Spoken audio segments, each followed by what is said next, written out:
very much for coming up again. Welcome to week 2 in the cybersecurity boot camp. And we are here in continuation to the boot camp that started a few weeks ago. We've already done week 1, and due to some challenges, we have to, take some time off to get some of us to get our gears in order. And kicking off now on week 2. So my name is Brian, and I'm a cybersecurity support technician in each one Teach One Tech in South Carolina, USA. And I started just um, as in from the basics, even though I've always had the passion of doing stuff in cybersecurity, right from when I was in Abia State. I could remember writing some basic Trojan codes, doing stuff changing the terminal lines, changing the colors, doing stuff, writing codes that could grab passwords on what's it called, USB, etc. So lack of opportunities like this made me not to continue. And I'm telling you, as I'm telling you, that was the year 2000 and I think 7 or 8, so that about very long time ago. But Wow. yeah, so nature has it that some opportunities do come not just once, but the challenge is the duration. Some opportunities you might meet them after 10 years again, some after 20 years, some once, maybe after 80 years. That's why those ones that come after 80 or 100 years, those are the ones they say opportunity come but once. But that's not entirely true. There are some opportunities that you can meet maybe monthly, some annually, some 5 years, some 10 years. So, and it's expected that when you meet such opportunities again, you make maximum use of it. So, without wasting much ado, we are diving into SOC. We are going to be reviewing the material from Anand Guru, who I found his teachings on SOC very, very enlightening. So please, if at any time we or you want to ask question or you feel you're no more hearing me, you could you have the right to call my attention. If you have any question at any time, please also call my attention. Okay, and we'll go from there. And that would be a nice way to start. The class is normally interactive. You guys, you guys are in the thing batch 11A, B, C spread across. Yeah, but you guys are going to be doing well. I need you guys to do big things, man.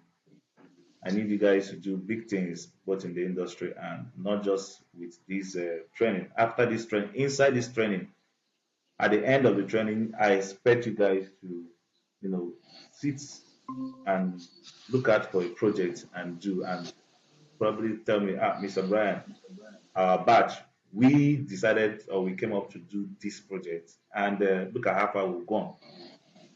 I expect I want you guys to do so by the end of the program.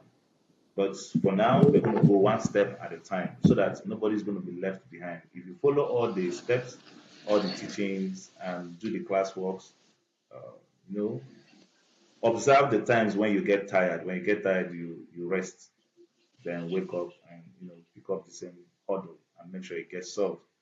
I don't want to hear that anybody gave up because the ladies that are here before you in the group, most of them are there. The ladies that are there before you, they've gone through the program and they excelled.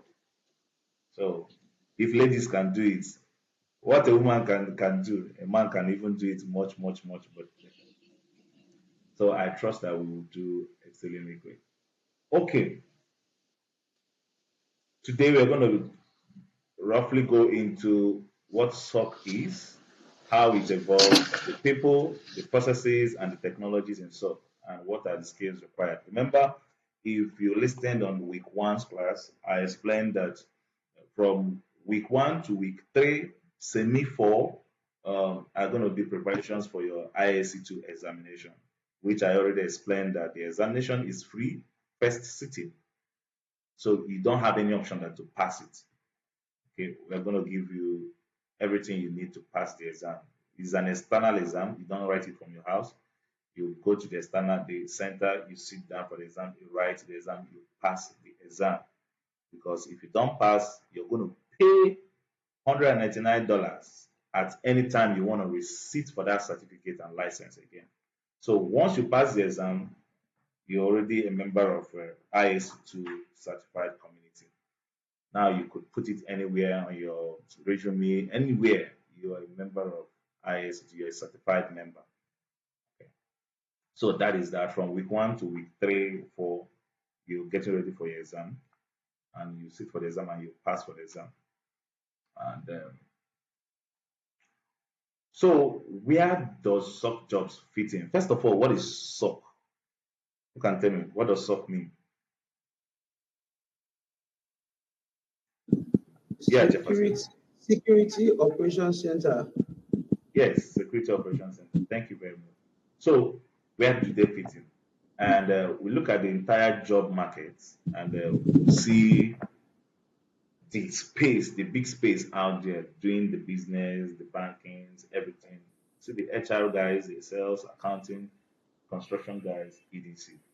Now, below them, empowering them is this core in the information technology where we have the developers, the front end, the full stack guys, the test engineers, Python, Java, .NET, etc. All those stuffs are the technologies behind the actual cells that we see and celebrate. Now, under the IT infrastructure, under the IT technology, we have the IT infrastructure. Now, this is just a scope of what the job market looks like. Okay, where SOC jobs fit in. What gave rise to the SOC, which is the Security Operations Center? And I tell students that SOC is about the lowest hanging fruit you could use to enter the field of cybersecurity. Even if you are traveling outside the country, if you're staying in Nigeria, SOC is about one of the easiest and lowest hanging fruit. And there are reasons why is that way. We're going to find those reasons below. So the IT infrastructure, we have the database engineers, system engineers. These are the guys that are empowering and helping the information technology guys, which are these ones on the orange section. So below them, you have the IT security. This would have been where everything would have stopped, but need arose for security operations center. Here we have the network security, vulnerability, endpoint security, etc. These guys, their security work goes now deep into the users, access given to users, security given to users for securing them. Now, below them lies the SOC. This is where you find the SOC analyst. And they use some tools like the same SOAR and Intel. We're going to find out what these means below. So, at this, the nucleus of the whole job market, security has always been a major player, and that is why we are here today. Okay. Sorry, sir.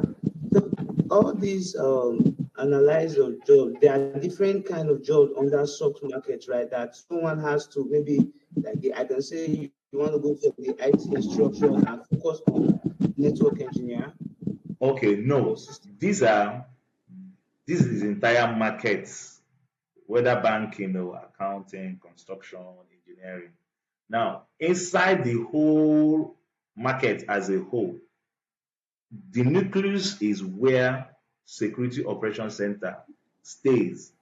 Now, inside Security Operations Center, you're going to find out by the time we go down, you're going to see the job roles, the kind of jobs that are inside Security Operations Center.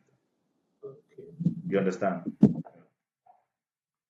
Yes. So now, just to explain a bit more, a civil engineer who necessarily might not be an architect, a mason, or a tile worker, or even a painter or electrician or the plumber, but yet he sure needs an idea of how these guys work.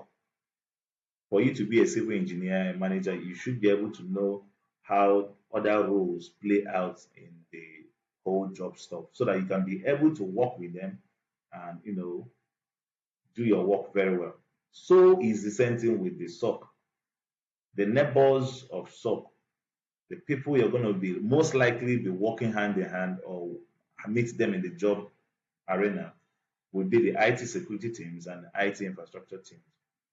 You meet database, you meet network engineers, you meet system engineers, you also meet the IAM engineers, you meet the endpoint security guys, you meet vulnerability assessment guys, you meet network security guys.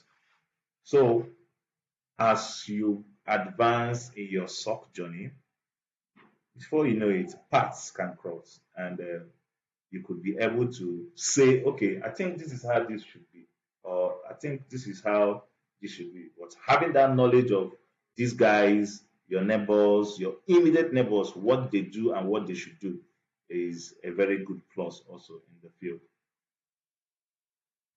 Now, why are SOC jobs in demand? Why are they so much so in demand? We talked about cybersecurity skill shortage. Yes, there are so many skills on many job routines out there, which has made so much noise, like the doctors, the engineers, this, that the most vital parts, especially in security, have been left untouched. So cybersecurity skills shortage has grown so much, and which gave rise to the SOC jobs that are currently in demand as we have it today. Even the incoming of COVID made it available that people could now work from home, and that also posed a lot of security challenges also, which gave birth to the SOC in demand. So just a bit up the road, most times when people go online and they want to start cybersecurity, they go to Google. There is a lot of information there. They go to YouTube. There's a lot of information, and most times, if you're not careful, you tend to get super confused. You get super confused because okay, you say I want to do this. Okay, by the time you're doing it, you see another one. I want to do this. By the time you're doing this, you see another one. I want to do this. Before you know it, you already have 20 things undone left on your table, and it only gives you brain fatigue. Also, people have this myth that cybersecurity is difficult and is only for hackers. This is also not true. Okay? Hacking means, or let's say, the hackers have their own side of cybersecurity. Why the other folks who are not hackers, they also have their sides in cybersecurity. And cybersecurity is not equal to hacking. We'll find out down several sectors of cybersecurity. And of course, during week one, we talked about what are the three core arms of cybersecurity. The CIA thread. Who can remind me?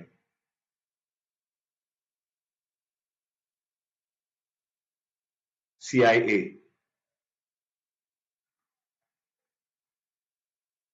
Trying to get back. I, Uh, I can't hear you. Speak up. no, I said I'm trying to get it back. Okay. Paul, what about you? Any idea? Paul? I'm talking about confidentiality, integrity, and what? And accessibility, Availability. availability. Yeah. I was trying to get it. Is Paul still here? I could see him on the call, but he's not talking. Yes, yes. Oh, sorry, I was talking. Somebody didn't hear. I said confidentiality, integrity, and availability. Okay, you've said it when we've already said it, so we can't believe now that you didn't take Oh, the action. okay. Sorry, I didn't know I muted it. I was saying I didn't know I muted it. Sorry, It's all right, no sorry. problem, no problem. So from that already, you already know that the core sections of cybersecurity, we have the confidentiality, we have the integrity, and we have the availability. So even that also, during week one, we talked about the GRC, which is the governance, risk, and what? Compliance, if you can remember. So don't let these little acronyms leave your hands.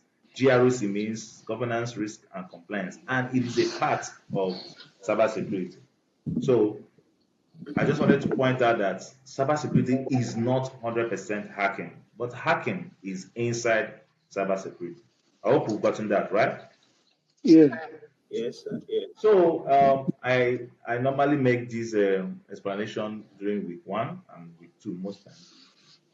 When by the time you are done with this program, you already know if you want to be in the blue team or in the red team. Now, what is the blue team? The blue team guys are the guys who is on the defense, while the red team guys are the ones who is on offense. And inside the red team, that's where you find the hacking guys. Okay, they are in the offense. They don't wait for what's it called, attack to happen. They go looking for attacks and stop them even before they happen. Meanwhile, the defense does the reverse. They are there to monitor and respond whenever attack happens. So how are you going to know which part of them you're going to be in? By the time we are done with this program, with our classworks and our, what's it called, our capstone projects, you will know which side you can do better in as you are improving your career. So just look out for where your strengths lies in, whether as a blue team member or as a red team member. And also, by the end of the program, you will be guided through to portals where you could be doing daily practicals, which is very important for your career, because those things are what will keep you on your toes, keep you fresh, keep you sharpened. So once the job comes in, you are not a novice. Of course, you have skills, you're doing something, you already know what you're doing. Now you are not going to be as stranded as someone who is just looking for cybersecurity without any training. Even this boot camp alone gives you a lot of exposure, which you're going to see by the end of the program, before the end of the program, that will make you to beat not just people who, there are some people who've gone to school, they studied cybersecurity, and most of the life related job instances, we call them job related instances, most of them have not been exposed to it because they are using curriculum, school curriculum. And school curriculum is stable. They just come, they teach exactly what they want to teach, and there's no room for diving into newer things, what is currently happening in the system. So most times, people from this program, they tend to have a little leverage from those who have not gone the extra mile to do some of the training. So, and you also know that this program, I don't know how to say it, but just believe me when I say that this program was brought to us at a platter of gold. Yes, we might have paid $33, but when you check the scale of preference or the scale of pricing in the world for cybersecurity programs, you find out that $33 is but just a giveaway. Now, that fund, that payment you made, is to keep you on your toes, is just for your commitment to keep you on your toes. Because we find out that when people don't pay or when they don't commit for 18, they take it for granted. We have people who did almost $150, $200, and they never attended one class. So then there's these other people who are just looking for a way to find $33 to join the class. So you see that life is all about choices and the way people take things. So Security Operations Center, that was just a drift by.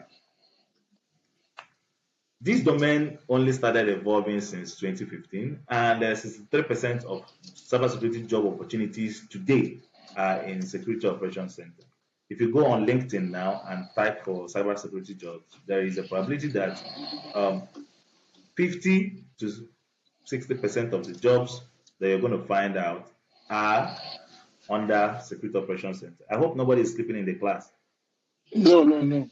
We had a session when someone went to play football on Saturday night. So he came back and this guy was snoring.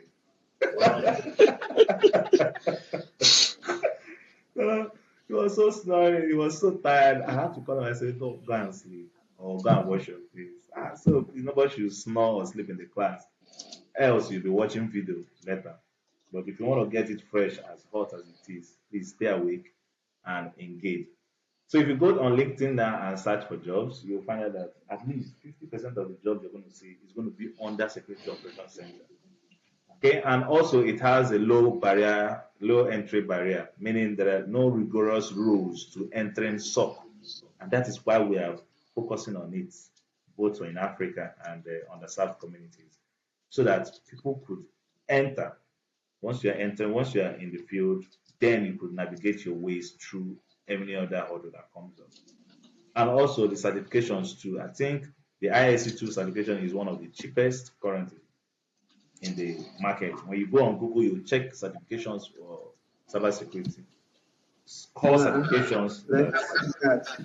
you said, Like how much is that ISC certificate? yeah, ISC2 certificate, which you are expected to sit and pass, for you currently is free. Okay.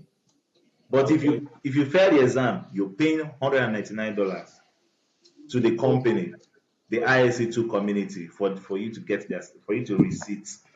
And even at that $199, it's the cheapest. If you go to CompTIA Security for their certification, you'll be seeing $400, $900, $700, $1,200. So you don't have any option than to pass this and hold it on your hand. You would need to pass it, and we have everything required for you to pass it. It's not a rocket science. It's just for you to follow the rules and read through and do a lot of practices and get yourself ready, and you sit for the exam and you pass the exam. Mr. I want Now, to ask, how yes, many questions are in the exams? And is okay, that objective or objective and theory? yeah, is objective questions. Select the options. You select the right Okay, options, right? So that one you okay. pass it in flying colors now. that's what So, you think. I failed the exam on first sitting. no, you see, so studying won't be hard, but you Yeah, know when sometimes when it's laptop based on exam, so when it's a theory, when you have to, if you don't impute it the way it is in the computer, they will have to pay you. But if it's objective, it's fine. yeah, No, objective, see, my brother, objective is easier to fail than theory. yes. Very, Theory, very easy to fail. theory, if you Theory, know you it, can beat around. yes, Objective is either A or or A. B. If you put near A, you are failed. But everybody has their own best ways. I think for me, I don't think it's an option because I studied at a national Open university and I'm used to it. Okay, okay. Now see, look at what I think Paul was trying to mean is when you have five questions in theory, let's say you know 50% of those five questions and you put your 50%, you'll get half score. But in OBJ, if there are five questions and you know 50% of them, you choose the wrong one, you failed it. So it's Mr. Jeff, okay, Mr. Jefferson, Yeah, if you're doing international exams and international certifications are very tricky. They give you four the same alike answers. exactly. if you don't know Exactly. it, you don't know it. If you miss one, like say blue, red, white, then that's a red, blue, white. If the answer is blue, red, white, and you put red, blue, white, you are wrong. You failed But they're it. the same thing. I totally understand what So you're it's saying. very, very, very tricky and tactical. Well, it's easy. It's easy.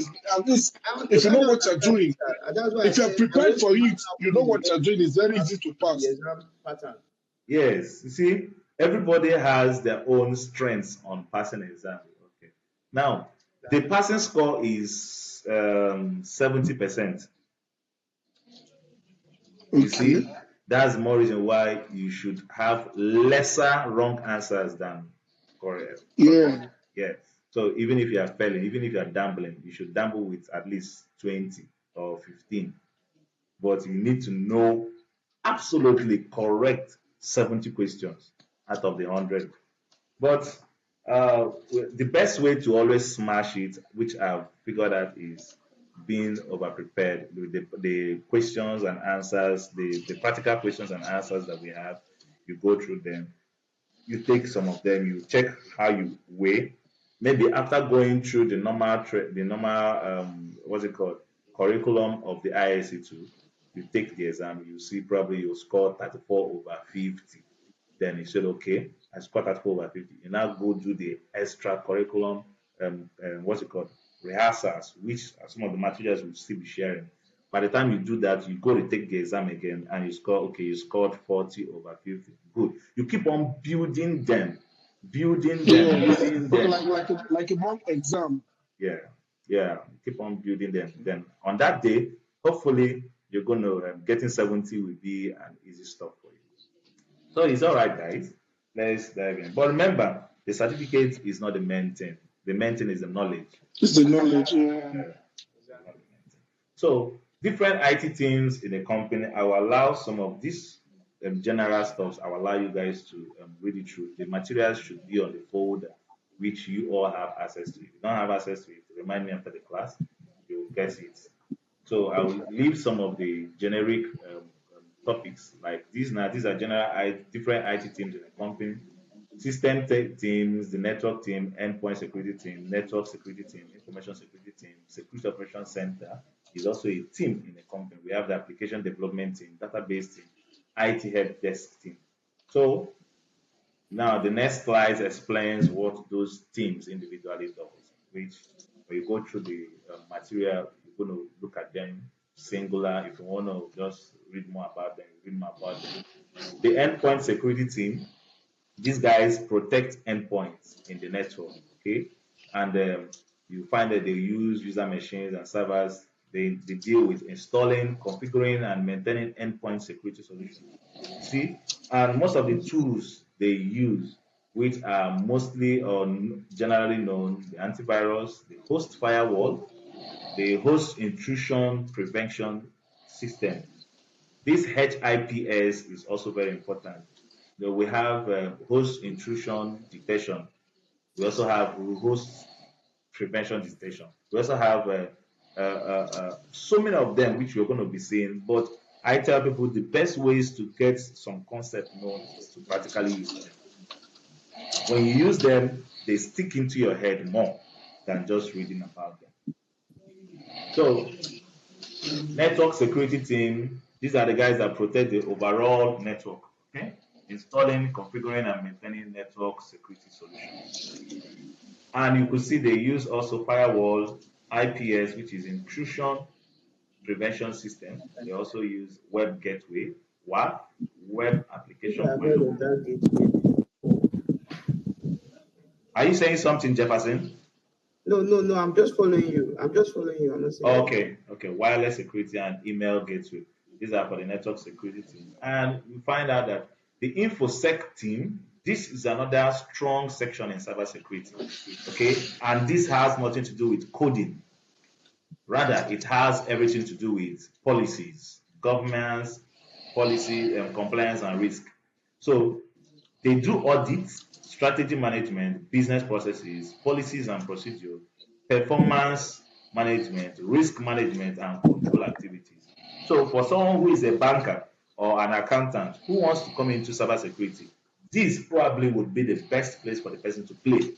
Now you understand what I mean by everybody has each side that you could play very well on cybersecurity.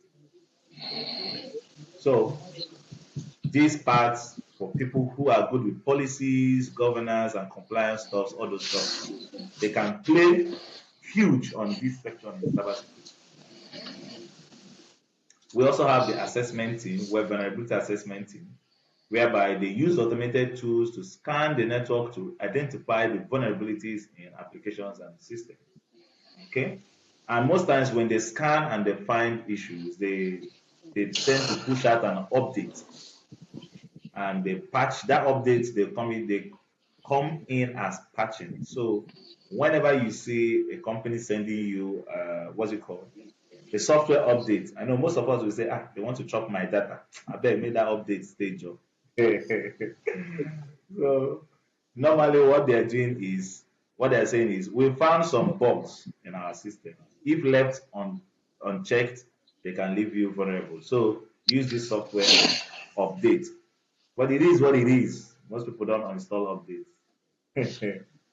Anyway, let's move ahead. Data is a major thing in Nigeria. Ah, so the identity and access management team, these guys they create and manage identities and access rights of people. So when you have issues relating to I can't log in, my login password etc. These guys manage it. Identity and access management team. Okay. So finally, that's not finally. The Security Operations Center guys, they look at the core job description of the Security Operations Center. Someone should read it out. What's the best thing? Monitor, detect, investigate, and respond to cyber threats. Exactly. So they monitor, they detect, they investigate, and respond to cyber threats. While they work with SME of other teams to remediate the security issues. The tools, most of the basic tools they use, the first one is called SIEM, SIEM, classwork number one. What is SIEM? Then second tool they use is SOAR, SOAR, classwork number two. What is SOAR? Then the third tool they use is threat intelligence, classwork number three. What is threat intelligence as related to cybersecurity? Okay, so analysis tools also. They use some of the analysis tools. Now, while we are going down, you might still find some of the answers below, but be sure that you look into. Don't just go to Google and copy the answers and send to Mr. Brian. No, why I'm giving it to you so that you have an idea of it. So you go to Google or go to any research center, look up SIM, what it is and what it does. SOAR, what it is and the SIM is an acronym. SOAR is an acronym. So you're expected to know the acronym. Yeah. Okay, in the SOC, we found out that later in the what's it called? Before then, before SOC came in, we have all these guys that are working. The help desk, the application development team, system guys, the endpoint security, network security, and vulnerability assessment. So, but as of today, all these are channeling their issues and security issues down to the security operations center, and that is what it is as of today, and that is why. Remember why SOC jobs are currently in demand today. So before we go into evolution of SOC, any questions or contribution? No, for now. The assignment you're giving us, when are we submitting it? Are we submitting it or are we just going to present it on the day of the next class? You could do any of the above. If you read it through and you're confident with them, you send it to me on Google document or during the next class, because every knowledge you see on each week is passed on to the next week. So you are not going to see me use those words and use those stuff. So you know what you're talking about. Yes, so that is why they came first. So you know about them. Then while we are talking about them in the next week or in the next practical, you already can connect well with them. So, any other question before we move on? None, I believe. So let's fire on. Evolution of SOC. Now, this is interesting. Within the year 2008 to 2010, we noticed or we welcomed the first cyber weapon, which we are getting some feedback from Paul, one of your lines. You could just um, put it on mute. Is it Paul or Jefferson? I'm hearing the background noise. It's not me, it's from Paul. Yeah. Okay. So, It's my neighbor. I've muted it. Whenever I want to talk, I just okay. unmute. It's all right. Yeah. So, between the year 2008 to 2010, we welcomed the first cyber weapon, Stuxnet. That's the name. And of all jobs, the job of Stuxnet, it was designed to bring down the country of Iran's nuclear power plant, the first cyber weapon. Now, this stresses the extent to which cybercrime and cybersecurity is to a country, not just a country also, but to a state, an individual, down to an individual and organization. If such a weapon can be generated to take down a nuclear power plant of another country, then it is something that's worth giving attention. So we've had major cyber attacks in the past. The Sony, Yahoo, Visa, Subway. I think Yahoo had the biggest, which affected 3 billion of its users' accounts were impacted. I think I could remember days then when I think Yahoo Mail was the in thing. Everybody wants to get a Yahoo Mail. Then before time moved, people started using Gmail and other types of mail. So in the past, these companies and many more has been hit with one cybersecurity attack or the other. So who is now safe on the internet? If the big guys can be hit, then what about the business that has just 3 employees or 4 employees? How can they keep themselves safe? What is the hope? So now, when some findings and investigations were done, it found out that it took 205 days for companies to detect an attack. 205 days. That's almost 1 year now for companies to detect an attack. And inside that 205 days, 80 days before the attack was carried out, there were indications that the attack would happen, but nobody saw them. Jefferson, you trying to say something? I said since there were indications, why did they prevent it or something? Good. That is what we are going to find out. And also, 67% of the time, the attacks were detected not even by inside the company, were detected by external entities. Okay. This happened before SOC, which led to the giving birth of SOC. It took approximately 205 days. So in essence, we are saying, let's say that unnoticed indicators started from January 20th. All through January, February, March, nobody noticed anything. Till April 2nd, the attack happened. When the attack was executed, still nobody noticed all till November 19th. Can you imagine the depth and the havoc that must have been caused in all this? So now, what is the root cause? Just like you asked, why didn't anybody notice it? Lack of visibility. Nobody was looking. Everybody was busy selling, managing, doing this, doing that. Nobody was looking. And there was no area or mode to know which attack or which instance or which signal is the bad one or the wrong or the good one. So that gave birth to the need for security monitoring. And that is why and how we came to where we are today. Now, the question now goes to, so what should we monitor? If we are going to be monitoring, what should we monitor? The first one, we monitor systems and servers. We also monitor security solutions. We also monitor network devices. These three things are most of the basic things that we monitor. And inside security systems, you will have a lot of things, servers, in the security solutions, the antivirus, the WAF, the firewalls, network devices, we have the routers, the Wi-Fi, your hotspot. Those are the things that are being monitored.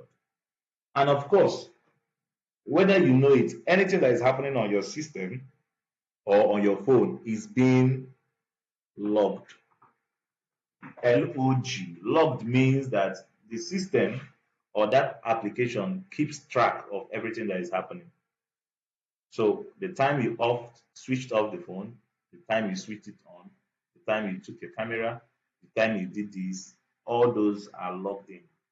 And if anyone wants to trace an incident, those logs are what is being used to trace and know whether something is on your line or not. Yes, I failed to mention we are seeing 15 minutes, right? Once the 15 minutes elapse, in fact, once it gets to 5 minutes, let me know so that I can generate the second link so we can finish up the class. Okay, guys? Just be on the lookout. Once it's remaining 5 Okay, sir. minutes, just let me know. I'll generate the second link. We use it to wrap up the class. So we've seen the root cause of the problem, which is lack of visibility. Of course, we saw the problem, saw the root cause, lack of visibility. Now the solution is security monitoring. Now we now ask ourselves, what exactly are we monitoring? And we said we are monitoring system servers, security solutions, and network devices. Now, another challenge came in. There are huge volume of logs or things to monitor. And we are talking about 25 million plus logs every day, which means 300 logs per second. Who can possibly do this kind of work? You see, while we are going through this, you will see the places where AI is going to play its part. You will also see the places where you, the human being, will play your own part. Understood? Okay. Now, let's read this log. Can someone attempt reading it? Where you have the 111, start from that place. Someone should try reading it and make sense out of it and share with us what you think is happening here. It's going to be difficult to interpret because it looks coded 111.111.111.111 dash dash comma 08 slash January slash 2020 hyphen 11 hyphen 11. It's you can't explain it if you don't have ideas about it. Let's hear from Jefferson. Let's know what he has to say. Jeff? It's just the same thing that you read, and I'm just looking at it. I'm confused. It's all right. So now, this is your first attempt, but by the time you are done with the program, you will not read this verbally. You will read it as a sentence. You will understand what is happening. And that is why we are all in this bootcamp. So it's interesting. Now, from me, I read it the same way you read it at my own week one. Now I've graduated, I know what it means and know how to look at things like this. So for me, I would say an agent or someone or an device or a device with an address of 111.111.111.111. This device or this person on this particular date and time, 8th January 2020, after 11, tried to get something with Google, google.com, and he was searching for log analyzer. If you could see log plus analyzer. Yes. Mm-hmm. And he was using a Mozilla Firefox browser, specifically Mozilla 5.0. And he is using a Windows system and using English language for US. communication. Okay, English US. Yes, and this is his Firefox browser, Mozilla Firefox version 2.0, 2.007. Wow. Now it makes sense, right? Yes. So that this 111.111 is the person IP address, just the Exactly. laptop. Exactly. What Exactly. man does not know cannot give. So now we are going to do a little exercise. We are going to check out this address to know how good or how bad this person is. Now, at the end of this exercise, now you will find out that there are ways you could checkmate links, checkmate stuffs from people, documents to know which and when someone has sent you a malicious file or software or link. You will use this process I'm going to follow now to use and checkmate all those stuffs, and which gives you an edge as not just a beginner, but someone who is knowledgeable in cybersecurity. So I am going to share my entire screen. Share entire screen. Screen 2. Okay.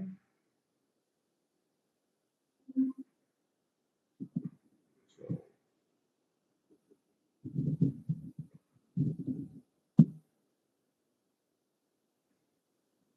okay.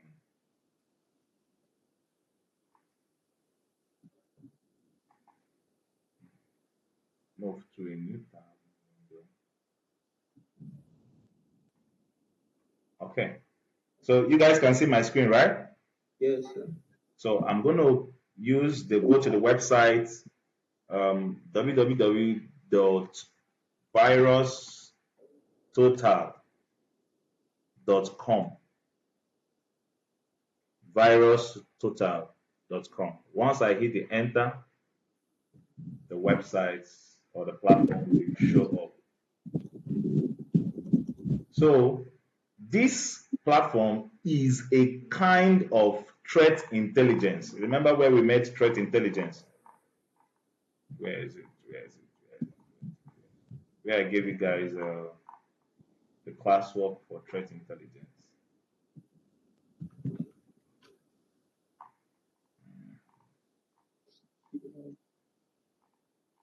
Yeah. Remember here? Yes. Okay, Threat so intelligence. yeah, this virus total is a kind of threat intelligence platform. And when you read about that threat intelligence, when you do your classwork, you actually have a longer view or longer understanding of what it does. So here we are going to put, you see, if you look at up, if you can, let me see if I could zoom bit, zoom again, zoom again. I hope I don't zoom off the.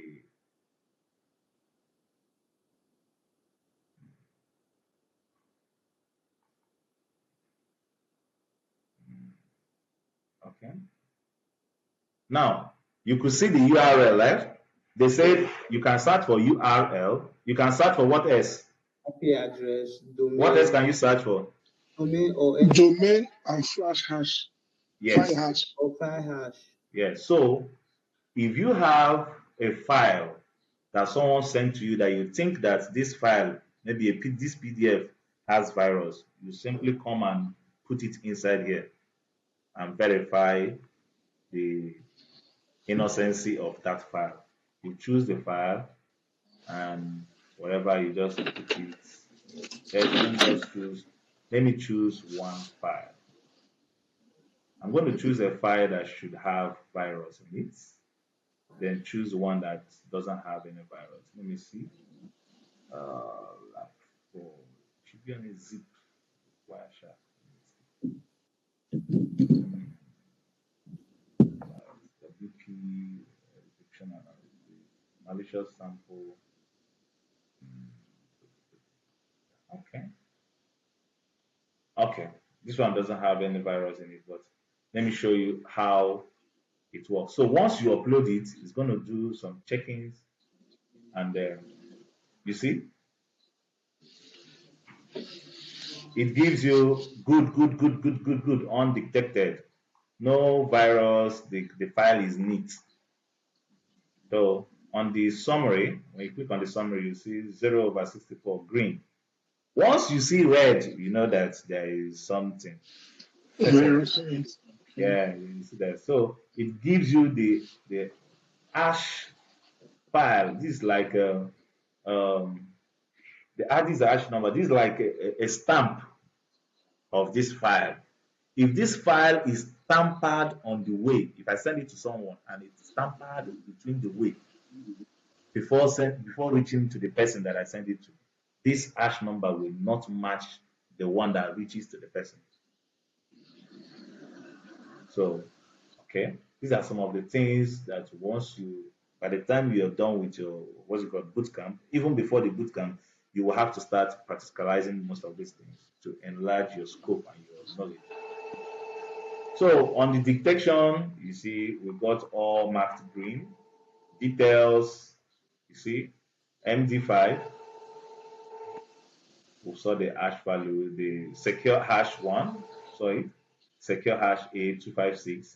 So these, like for example, these hash values are part of this is going to come out in the exam anyway, in your ISC2 exam, and it's going to come out in security, especially in encryption. So when you're reading your for your exams, you get to the encryption parts. Hello, sir. It's 5 minutes now.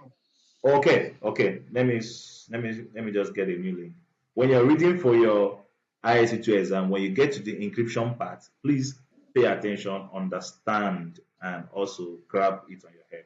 So let me get a new link for the class. I'm going to share it straight to the group. So once you get it, enter immediately so that we wouldn't waste much time. Okay, guys. Um, This MD5 and SHA1, SHA256, these are types of encryption.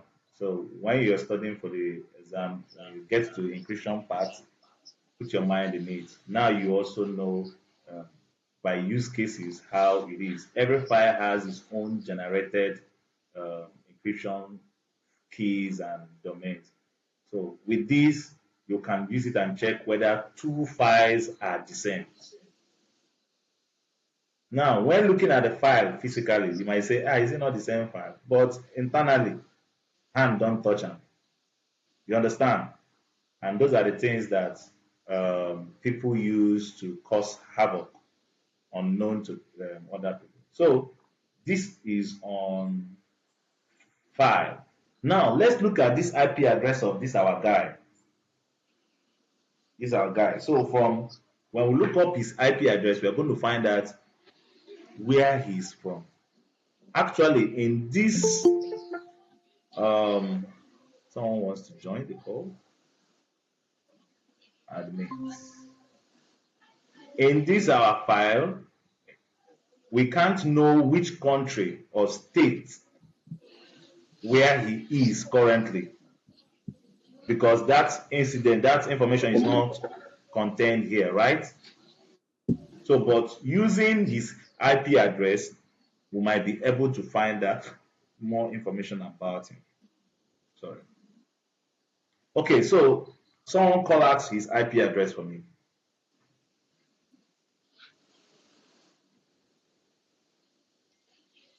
Hello? how do we check our IP address? So I'm Okay. coming. I'm The trying to IP check. address is here. It is here. Remember, that's the first thing on his log. 111.111.111.111. That is his IP address. Remember how I read the log? I said Yeah, a yeah, yeah. device having this IP address, this is an address. You yourself that is accessing the internet at this time, there is an IP address attached to you, attached to your device, whether or not you know it. And you're going to know it and know how to find it and use it during the That practical I'm trying classes. to find it. You said, I said I'm trying to find it. find what? The IP, my IP address. Your own. Okay. Don't worry. During our practicals, all those practicals will be Okay, sweet. so You're you going to saying we find should call our own or this person's own? this person's own, not your own. Okay, okay. Let me. I can do that. Okay. So the IP address is One one one 111 dot dot one one one 111 dot dot. 111 dot 111. You know the name of the platform we're using, the threat intelligence platform we're using, right? What's the name? Yeah, virus tool. Virus total. Good, so you don't forget. There are so many others you're going to be meeting during the practicals, and you see that's why I encourage live classes. Most times when people go through to do programs, they use curriculums that are stiff. For example, if in our curriculum and there's something new that is happening that we have information about it, we're going to treat it alongside with what is already there. So it's not just when a class is recorded on Udemy or YouTube, is recorded, no addition, nothing. It stops living. becomes recorded. But you that is in the class, you have the access to ask questions and interact with your tutor before going ahead and swallowing anything that's been said. So once I press the enter button now, even if you also have your system available free, you could quickly go to this virus total, then key in this guy's IP address. So the result I'm getting, you will also get it. So I'm putting in the enter, and we have a result. Guys, Threat. Wow. Suspicious, suspicious. yes, the guy is not clean. And look at where he's from. You see his country? Japan. Yes, he's from Japan, and that's his IP address. And this is his, what's it called? His Dates. sub mask. Is another classification of IP address into this is just his address. And also look at the security vendors, meaning the international communities that are looking out for suspicious or malicious links and malwares.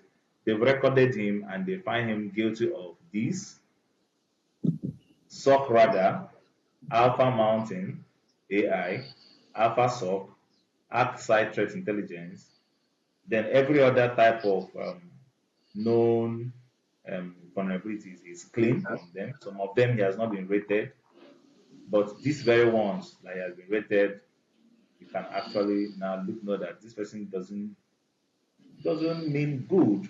Okay, let's go to the details. When you go to details, you can get even more information. His network ID, the state, the autonomous system, his country, Japan, his what's it called, continent, Asia. Then more details are here too. Internet number, you see it, the range, the description, the country, the whatever.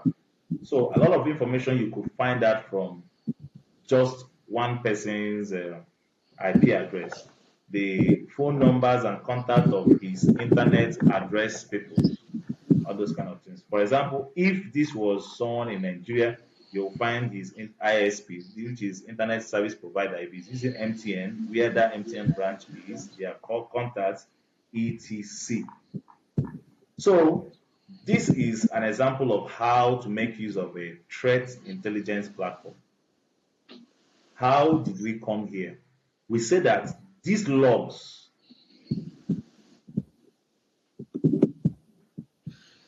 they are huge. They come in huge volume, up to 300 logs per second. So what we did now to analyze this person to find out that he is wrong or he's a bad person, how fast do you think we can do it in 1 second? Over 300 logs coming every second. Is it possible?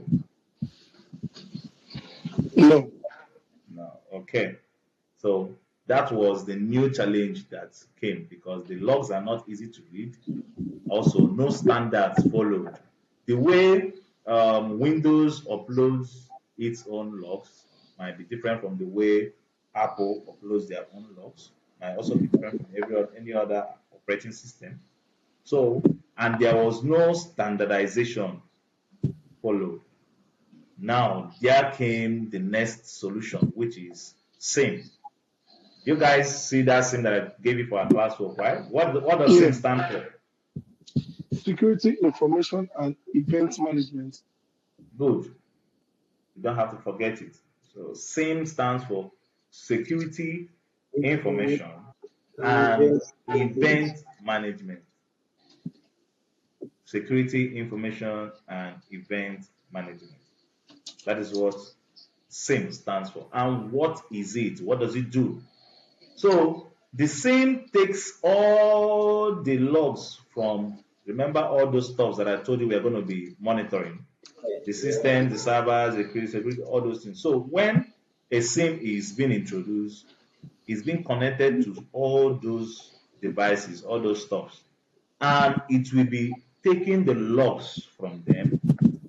These 25 million plus logs, it will be taking them, and it will do some kind of magic.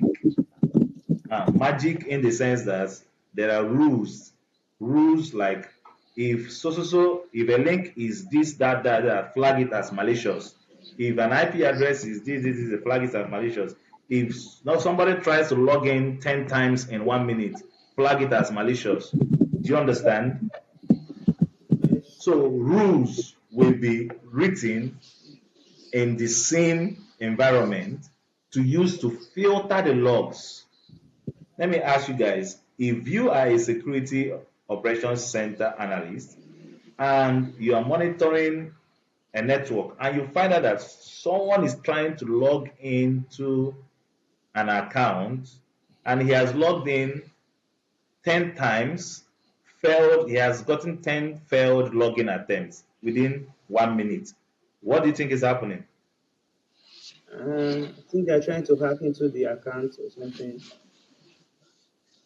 Yeah, So, Paul, what do you think? Same, just like what Jefferson said. Like somebody is Yes, trying to access the account from somewhere else. yes, or even trying to guess the password. yeah. That's it. That's it.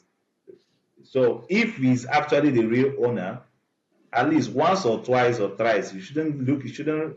It, then at the third time, you should know that you've forgotten your own password. Then you go for either reset password. But going over 10 times, meaning the person is trying to guess different access to know whether you can. So these are kind of rules that can be written and put into the same tool. What is same?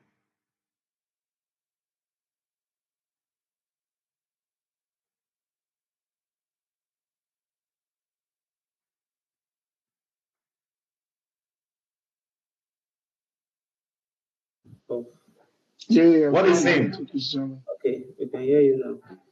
Yeah, what is same? Security information and event management.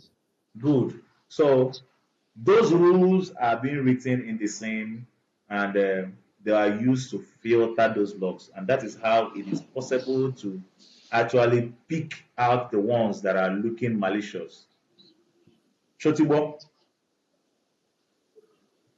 Mm-mm. now let's have a little recap. We found the problem, and we also saw the root cause. Then we also found a solution. So the problem was the incident, the root cause was lack of visibility, and the solution was introduction to SIM, which is security was information and Event management. yes. Okay.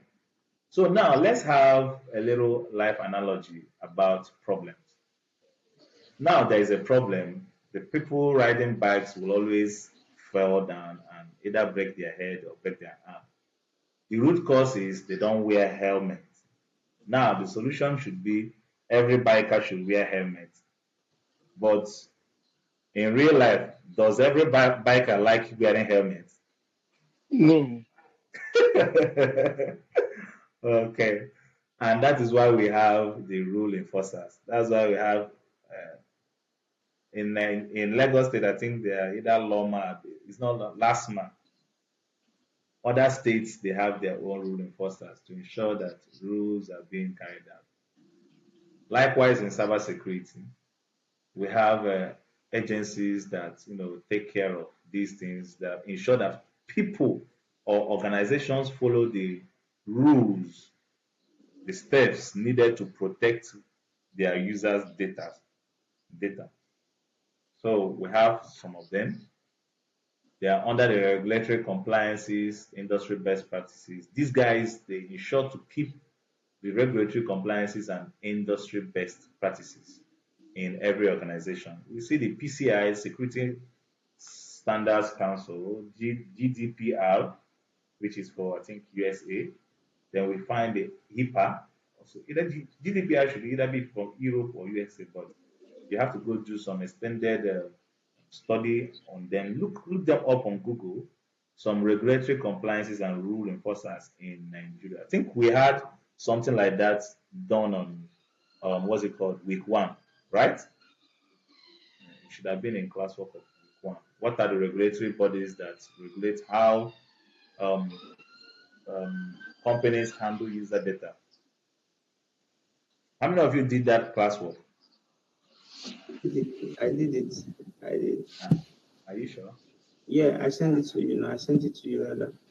Oh, okay. He's all right. So, having seen the rule enforcers, we also noticed also that some companies started building SIM tools to help make the work easier.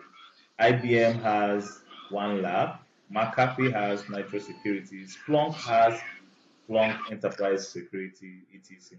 We also currently in this age now, we also have Wazoo, which also serves most times as a SIM tool. And in this bootcamp, you will be opportunity to make use of a SIM tool. You will be opportunity to make use of a SIM tool, and with that SIM tool, it's going to help you to organize, see how data is being extracted, and also see how to flag issues when they come up.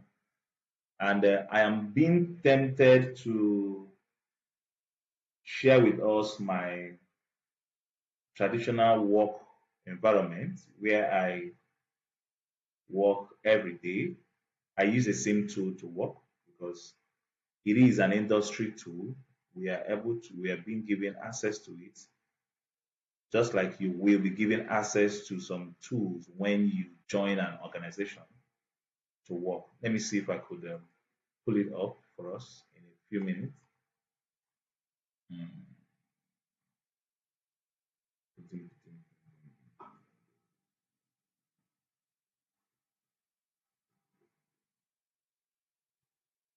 I hope you guys are seeing my screen, right? Yes, yes, we are. Okay. I can.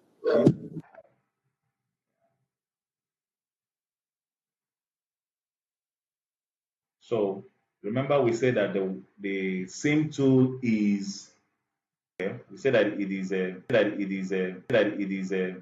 is a security information and event management, right? Literally from the acronym security information and event management. So it's like an event management tool. Understood?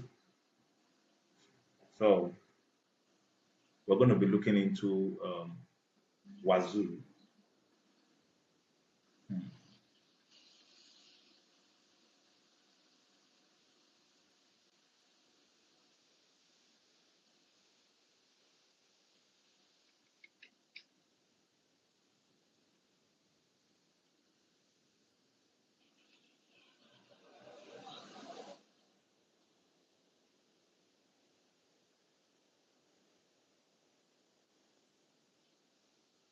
Someone asked a question concerning what we've seen so far and currently what we're about to see. Let's ask a question.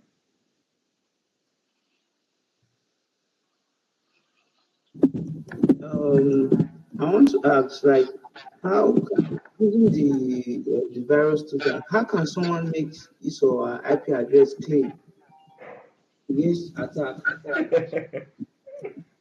Once you've been or your IP address has been contaminated one and has been flagged, there are possible ways to either do you better stop using that IP address. And how do you stop using it? Possibly you get a VPN. Okay, so if you Yes. use a VPN, if your IP address has been tagged to change. Yes, you assume the IP address of or the one Oh, that is being really? regulated to you by that VPN.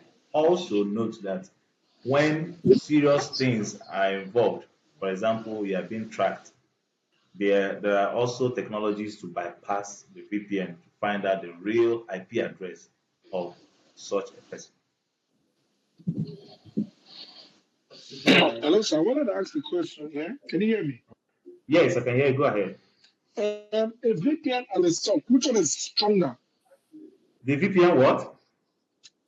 I said VPN and SOC, which one is stronger in terms of security? I didn't hear the last part. I heard VPN. I said VPN and SOC, which one is stronger in terms of security? Oh, okay. And SOC. Yes. Okay. Just a minute. Let me step you down a bit. VPN. Okay. Too much grammar. No good. Let's consult our uncle Google. What is VPN? Please do not shy away from open source information. They are going to be your best friends in research and doing your work. Google is there, ChatGPT is there. Any slightest misunderstanding you have, always reach out, at least get a formal idea of what it is, then before you could make some arguments, okay? You're going to be needing them throughout your journey. So they said, what is VPN? Virtual private network. And it is a secure encrypted connection that allows you to privately transmit data over a public network like the internet, masking your what? Your IP IP and address location. and location. Good. This is what a VPN does. It helps you to privately stay online and mask your IP address. Good. So, on the other hand, what is SOC?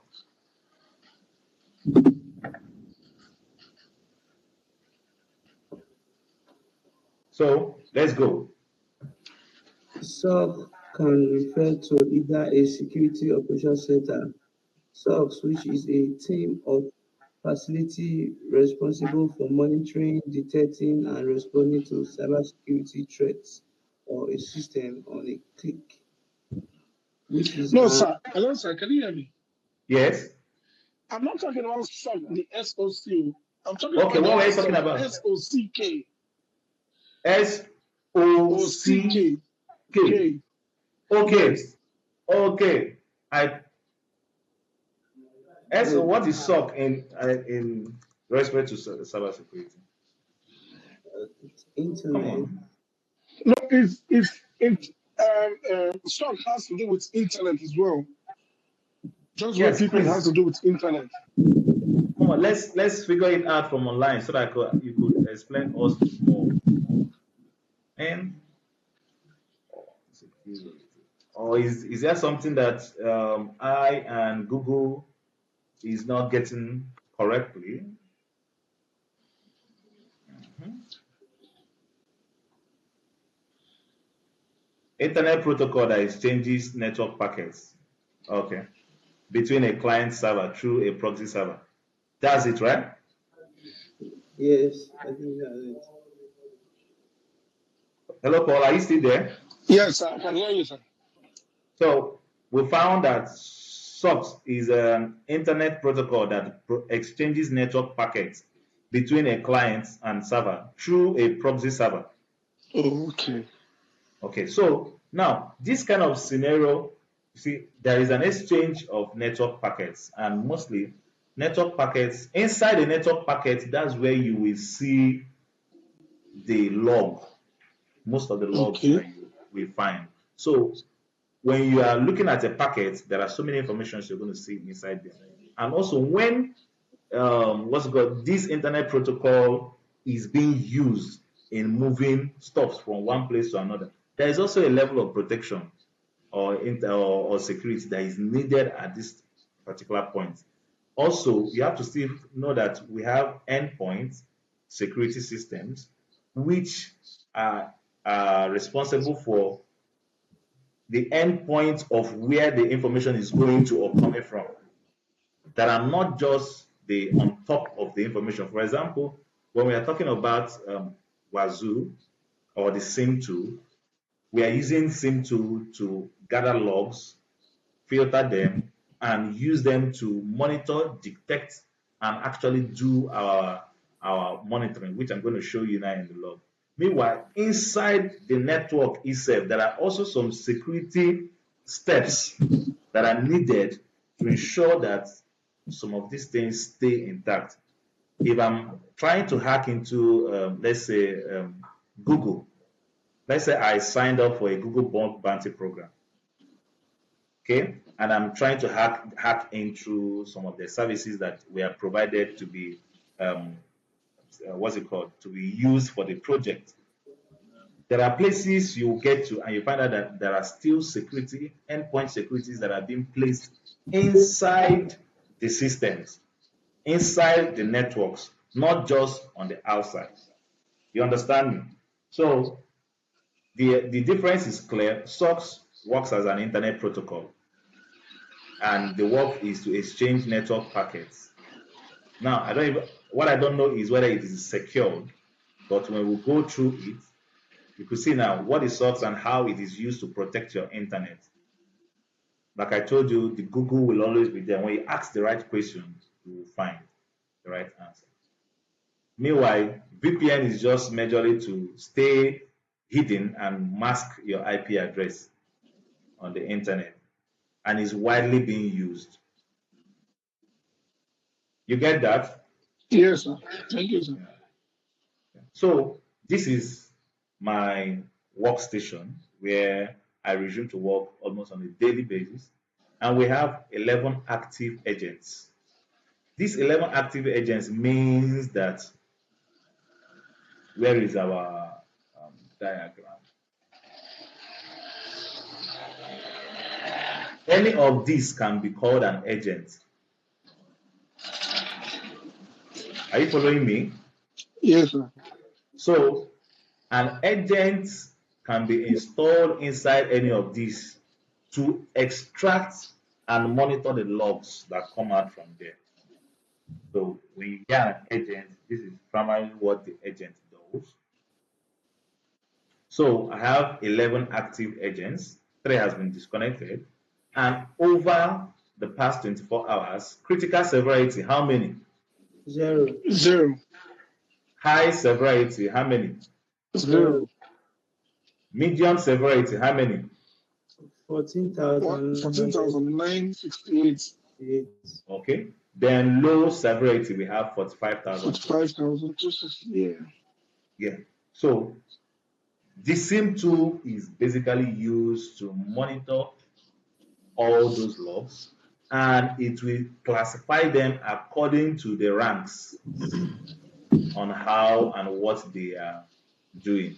And it helps these SOC analysts, which is you and I, to be able to go straight to the point and without wasting our time chasing ordinary information. Hope that's good. Yeah. Yes, sir. Yeah. Most of these things will not be on Udemy, because once they are starting that, when they start their recording, they just record the curriculum straight. But talk, they bring talk. Not so we talk for Nigeria. No. Yes, sir. Okay. So as they discuss, they go about the classes, things going to come up, and we're going to look into them, and smash them. Sorry for our foreign partners who No, might it's not all be right. able No, it's not. Okay. So, okay, we looked at example of Wazoo, what it does. Now, before you end your program, please, guys, remind me to ensure that you guys get a hand on a Wazoo kind of.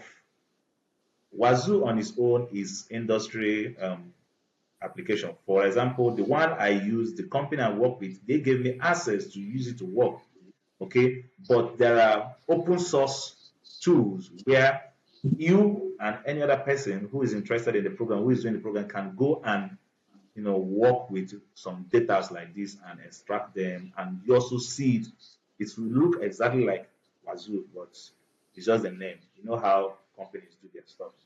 So they have different names, but the same scenario and steps apply. Likewise, Splunk too. Okay, so we are trying to run up so that we wouldn't overpush ourselves. Today is Saturday.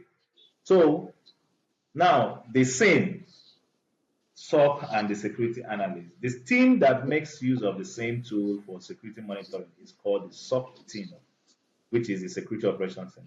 And a person who works in a SOC is called security analyst or SOC analyst. So when someone asks you, or when you hear someone talking about I am a cybersecurity this, I am a cybersecurity, ask the person which branch or which aspect of cybersecurity are you in? Because it's like engineering. Everybody can tell you I'm an engineer. So what do you ask the person? What type of engineer are you? Is it not true? Yes. So Exactly. yeah, you ask the person what type of cybersecurity are you or what branch. Then you watch whether the person will eat his mouth or tell you the truth, whether the person is blabbing or not.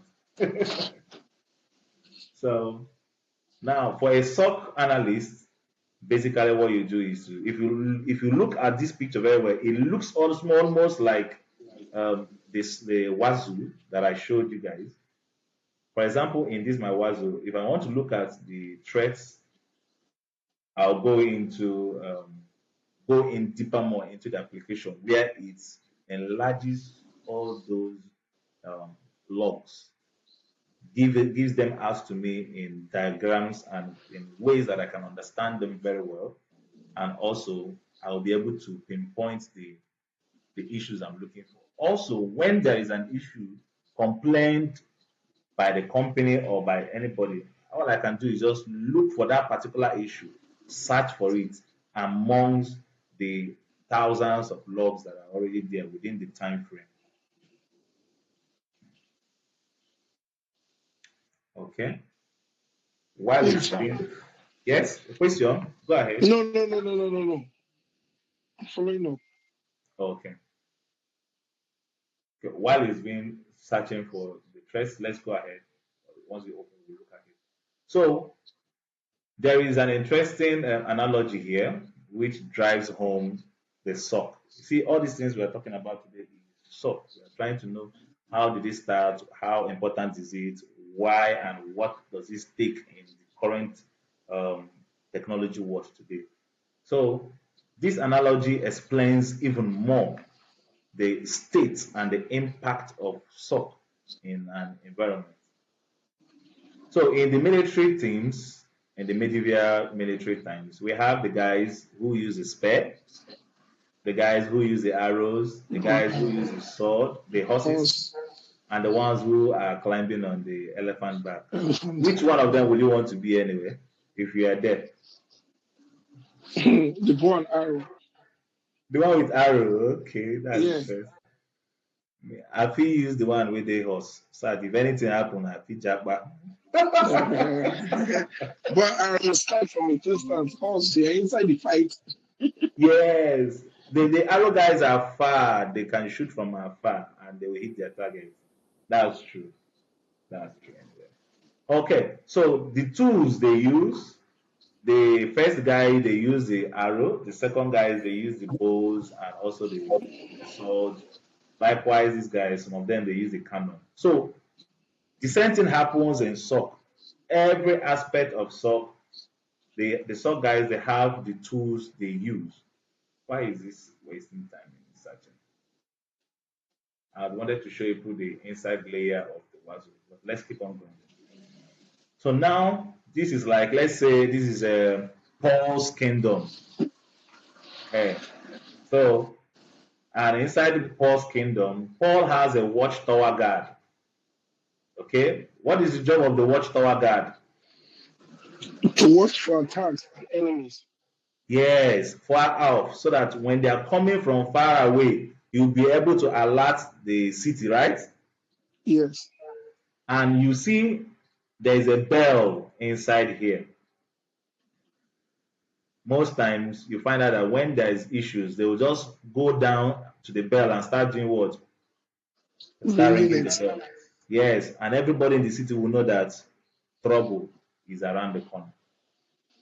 That is exactly the job of the SOC. We monitor, we detect, then we analyze, and we respond to threats when they are coming.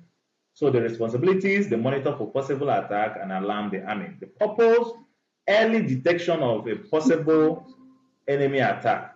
They also reduce the impact stroke damages of the attack. It's better that you are aware or you saw the enemy coming in from far and you are able to, get some of your tools and everything in place. You people stand a better chance to win than when you are not even aware and the enemy infiltrates your camp. True, of course.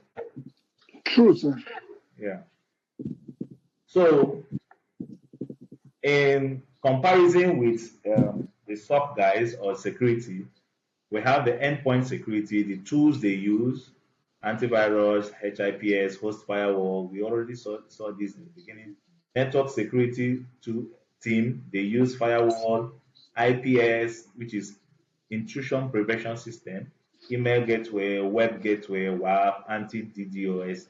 DDoS stands for distributed denial of service. Now, what this actually means is, let's say, how do I explain it now? Let's say your internet access can only take 10 questions at a time, okay? Now, that 10 questions at a time is, let's use your AI. Your AI can only answer 10 people at a time, okay? Now, that 10 people can either ask the questions 10 at a time or 1. Now, somebody comes and pushes 100 questions at a time to your AI. What do you think will happen? It will crash it. Good. Now it is out of service. It is still part of cyber attack. Make it they see say things they happen. So the network security guys, they use tools like anti-DDoS, DDoS, distributed denial of service. They also use wireless access control. The vulnerability assessment guys, the tools, they use scanners and etc.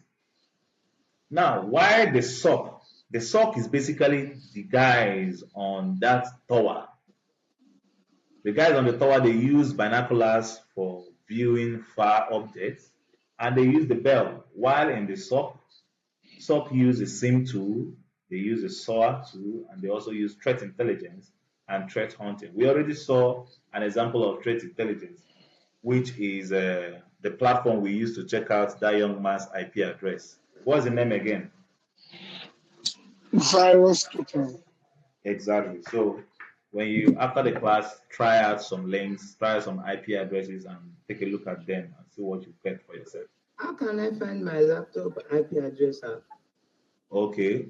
Finding your laptop IP address is very easy. Now let me ask you, which do you want? Do you want us to go into it in week 3, which is next week? That's when you next week should be ISC2 training. Oh yeah, since you already asked it. Which you are using Windows, right? Yes, Windows. Okay, so when you go to your command line, I'm actually using PowerShell, but I can also use the normal one, which can be accessible to you. Command line, command prompt. When you type command prompt on your Windows search button,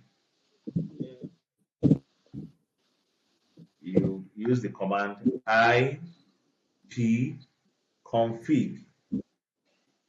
which is Internet Protocol Configuration. My Internet Protocol Configuration, ipconfig. When you enter it, you're going to have loads of configuration settings that will come up. So if you're using a wireless network, it's better you could just go straight to the wireless LAN adapter. Down, you will see first your IP version 6 address, then your IP version 4 address, which is your IP address for the internet. Okay.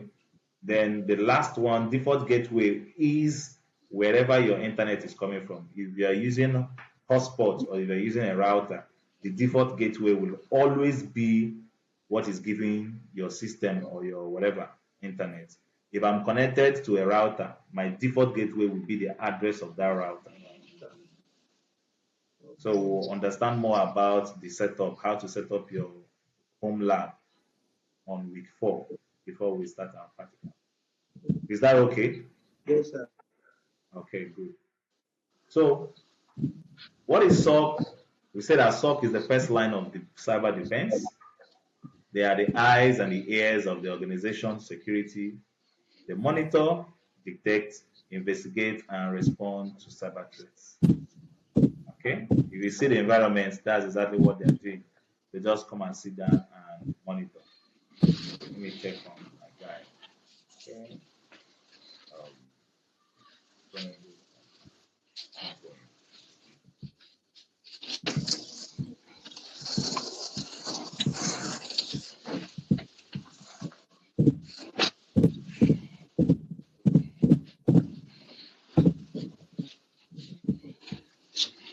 While it loads, let's still continue. So, what are the major jobs of a SOC analyst? You said what? What is the major job role of a SOC analyst? What do they do? They They, monitor, detect, investigate, they and monitor respond and to detect cyber threats. Yes, these are the core jobs what they do. They monitor, detect, investigate, and respond to cyber threats. So now, first they monitor for alerts from the scene. Remember, the scene is being used to connect those logs, right? Yes. Yes. So they monitor for alerts from the scene. Then they analyze those alerts, decide if the alert is legitimate or bad. If it's legitimate, they will allow it. If it is bad, they report it to the teams that can take corrective action about it. Now, also, they also help the team in stopping the bad activity. So this summarizes the job scope of a cybersecurity SOC analyst. You understand? Okay. So we have any questions before we go into the roles? I think this is the last part of the training on SOC. Kindly no. ask you any question if you have. Yeah. Okay. So remember, now we are going into the roles. This is a very important aspect where you will look at the roles of different job levels in the SOC environment. So first of all, the building block of SOC. SOC has the people, the process, and the technology. Okay, we are going to be looking at the people below shortly. Also, the process, we've seen a bit about the process and also a bit about the technologies being used. So look at how the pyramid goes. Basically, you have the level one security analyst. That's the Someone's someone's someone's volume is cracking our ears. Please, could you?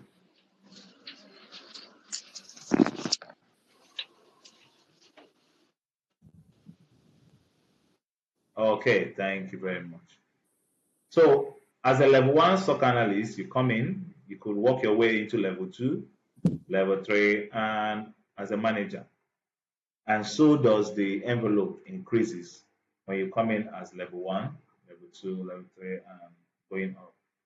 Also, we also have some other special teams joining the threat intelligence, the threat hunter, incident handler, forensic investigator, incident response, that is IR, incident response automation engineer, red team specialist. Inside the SOC, you will find almost all segments of cybersecurity. You also find people who are doing the hacking. Then you also find people who are just doing the monitoring to see events that are coming up. So when you start, whichever level you start your career in, okay, you keep on studying, join relevant groups and teams, do projects, okay, whether in the red team or in the blue team, anyone that is available to you that you have flair for, you keep them on your tips because they are very, very important to help you. Okay. I understand we've spent close to 2 hours, but just in a little while we'll be rounding up. Is the class even boring? no, it is No, not. sir. No, sir. It's very Oh, interesting. okay. Okay. And you're making it easy for us to understand. He's all right. So on the SOC level one analyst, first of all, they are the 247 eyes on the glass monitoring team. Level ones, people like you, when you enroll as a level one analyst, your job will be to monitor the screen, to see what is happening. Then you rewrite a report on if you see any event that is not looking nice. You just write the report. So we see 247 eyes on glass monitoring, analysis of alerts during flow, usually following a playbook. A playbook is like a guideline given to you by the company used to analyze any event or alerts that has showed up on your screen. Then also raising tickets. Raising tickets is writing a note about that incident. Then also following up on the incident response team for remediation. Also drafting shift and handover. Also assisting the level 2 and level 3 in reporting.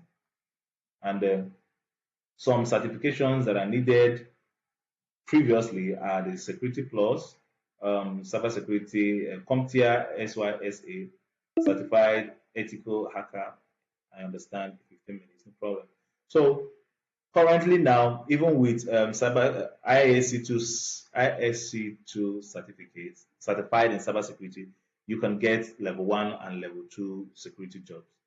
While I admonish that once you get into the job, you advance and write more certification exams because you're expected to fund them during the time you're working.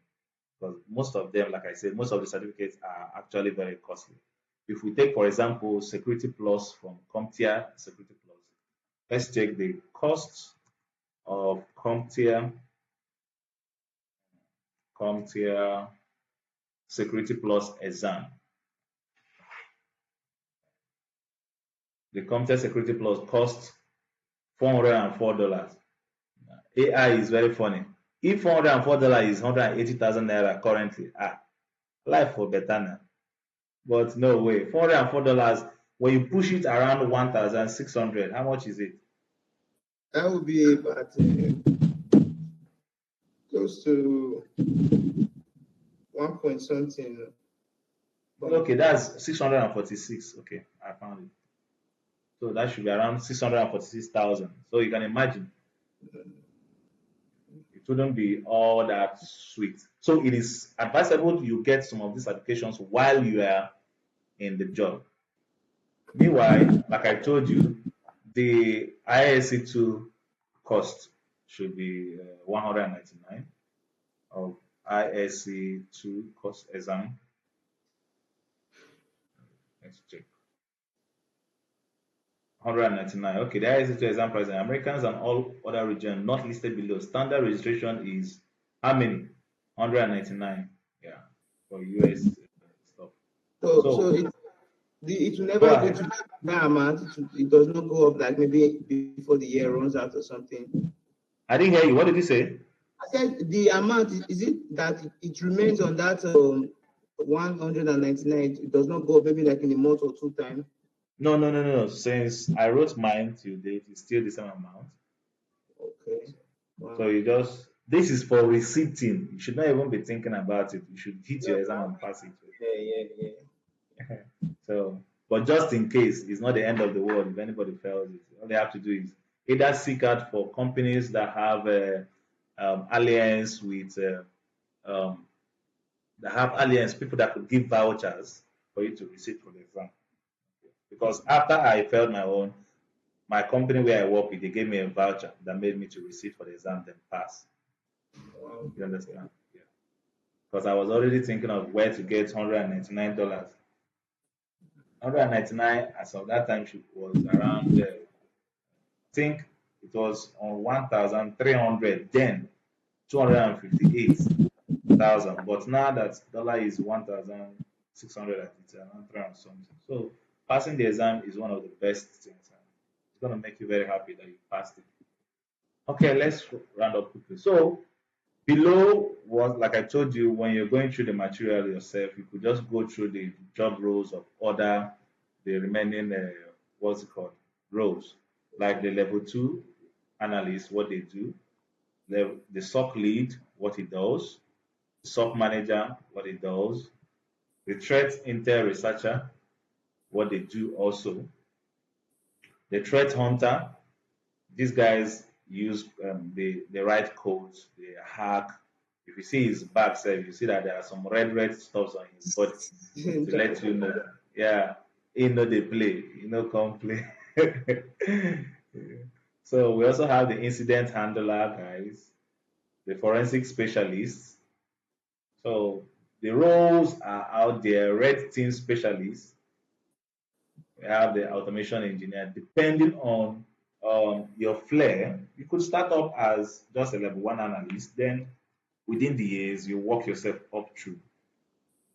So the SOC technologies, we have the same, the threat intelligence analysis tools and the SOC, which I told you guys to on your classwork. What is SIEM? Go find out what SIEM is, threat intelligence, SOAR, and also analysis tools and security operations center. When you get all those done, you could compile them in a Google document and share to me on WhatsApp within the week before our next class, which is going to be on ISC2 preparation. Actually using it to prepare ourselves under cybersecurity domains. So there are 5 domains treated in the ISC2 exam curriculum, but we spread it around 8 domains so that we can catch some parts that are not covered. So I'm just going to do a quick rundown so that we don't overshoot the 15 minutes that is remaining. So the SIEM tool, we already saw the stops, the devices, and how the SIEM tool works. The SIEM tool takes the logs and exports suspicious activities. Now the SIEM tool is used to also find out when someone is trying to hack in or force a system. For example, the rules can be written inside the SIEM tool. Say if someone logs in so number of time within a so number of time or within a certain time, please lock the person out or flag the person as flag the incident as possible brute force attack. Once such activities are being flagged, you that is sitting down monitoring the system, you will see it come up on your screen. Then you go ahead to take a look at them. So the same also is quietly explained more. An attacker tries to guess the password. For every attempt with wrong password, there will be a login failure event. So those logs are being fed into the same tools, which pushed it out to the SOC room where you are sitting and watching. Then through the organization's guidelines, you now write a report about it. You see why I say that it is one of the lowest hanging fruits in cybersecurity, SOC. And it is a good landing place for people to start in. Then from there, they could build up their career as they grow in. So threat intelligence, we already saw one of the threat intelligence, which is Virus Total. So there are so many other ones. What they do is they curate informations about good and bad people. So whenever you come across good, bad stuffs, you check it on those platforms. It will tell you how bad this person is, or this device is, or how bad this file it is. So that's just about threat intelligence. And we have so many of them. We have the ones that are free. We have the ones that are paid for. The one we use that I showed you are free. There are also the ones that are paid for. On the analysis tools, the security analyst has analyzed the alerts triggered in the SIEM tool, and they use this kind of tools. Of course, the internet, then they have the host, the process, the memories, the LAN. Everything combines towards analyzing. You see, what we did emphatically was to analyze that IP address. You see, you guys can see Virus Total here, right? Yes. Yes. Likewise, every other tool here. Okay. If you're lucky, we might touch maybe 1 or 2 other analysis tools here before you write up your program. But if not, once you are inside those platforms that I told you that you're going to continue your training when you are done with this place, those platforms, they have free and they have paid. Our advice, start with the free versions, get to know the platforms, get to know and use them, exhaust the free stuffs before you start going for paid versions. It helps to make you to spend less and learn more. Okay. Okay, so this is SOAR, which stands for Security, Orchestration, Automation, and Response. Read about it, it's part of your classroom. Okay, and how it works. It also works hand in hand with the SIEM tool. Okay, the last part of the class is SOC models, which is expressly saying how SOCs, people assess SOCs. For example, we have a big company and a smaller company. How do they get SOC to work for them? They can either build in-house SOC team, meaning they'll get some of their members and train them in SOC, or they outsource it for other companies who have them, or they can have both, either outsourced or hybrid. They just do it. And the deciding factors for the type of SOC a company uses is based on three things. Number one is what? The budget of the company, the experience of the people running the SOC, and also the talent, skills, availability. So, and that's form the last part of our SOC training today. So the remaining diagram is showing when you assess your stock, you're getting it from a subscription site. And those platforms, they call them managed security service providers, if I'm not mistaken. So our company, the company I work to, they also have MSSP. They have, that is why you see that in my platform, I have so many agents on. Okay, this has finally opened up. So you see, there are so many logs here. If there is one that I'm actually looking for, I'll just click on it and expand it and get the information I'm looking for. In Uberbo's practical, you're going to see this kind of interface very well. So you're going to look at them, pick out, sort files. If there are files you're looking for, sort them out, how to do things. Please, guys, I need you guys to be serious in this training, okay? Be up and doing. It is not a joke. Forget that it came at a very wonderful cost, but this is very serious because out there, the skill sets required are very, very bullish, and everyone is unique. So what works for you will somehow work for another person, might not work for another person. Individually, I want you guys to do good, be nice, set precedents out there, outside there, so that at the time being, when you're already at the top, you could give back to the community. There are so many people that who wants to take the program, who you even know might want to take this program but might not be able to afford it. So by the time you're big, you're already working, you're earning six figures, you remember the program, you give back into the program, give back into the community, so that we'll be able to train more people and push them out there in the what's it called, in the field. I hope that's understood, right? Very well, sir. It will be very appreciated. So, yeah, the MSSP guys, which is the managed security service providers, you see, they have clients. They have client A, client B, client C. What they do is they just manage their stores for them. And the clients, they now pay premiums of subscriptions monthly for getting their system being managed. Okay. So, hybrid is when you have both this and the inside your company too. So that's just about it, guys.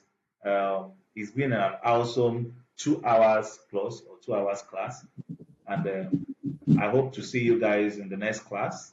So what Be time strong. next class? You said? What time is going to be our next class? Same 10 o'clock? Yes, same time next week, 10 a.m. We're gonna run 10 a.m. So if you have any reason or anything that would make you not to be around, communicate it earlier. But I will appreciate that you do not have anything that will keep you outside the class. Because from now, from this week that we're entering, we will not skip any of the classes. We'll go ahead. So any class you skip, you're just going to watch the video. But it will be nice that you join the class and get interactive with everyone. Ask your questions real time, get the answers out to you. So thank you very much, guys. Once again, I'm Mr. Brian, and you guys are wonderful guys. Thank you very much, and have a wonderful Thank you day. very much, Mr. Brian. Thank you. Looking Thank forward to you. next class. See you in the next class. Yes, thank you very much.